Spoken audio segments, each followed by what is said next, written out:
সিরিয়ার সরকারি কর্মচারীদের বেতন 400% বাড়ানোর ঘোষণা দিয়েছে দেশটির অর্থমন্ত্রী। রোববার অর্থমন্ত্রী মোহাম্মদ আবাজেদ এই ঘোষণা দেন বলে জানিয়েছে বার্তা সংস্থা রয়টার্স।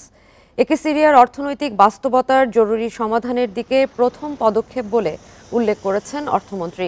দক্ষতা এবং জবাবদিহিতা বাড়াতে মন্ত্রণালয়গুলোর প্রশাসনিক পুনর্গঠন সম্পন্ন করার পর এই বেতন বাড়ানো হবে বলে জানান তিনি। আর এই বেতন বৃদ্ধির জন্য সরকারের প্রায় $127 মিলিয়ন খরচ হবে বলে ধারণা করা হচ্ছে।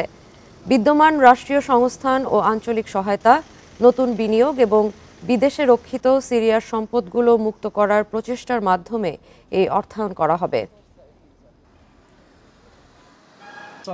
لحد هلا ما اجت الموزعين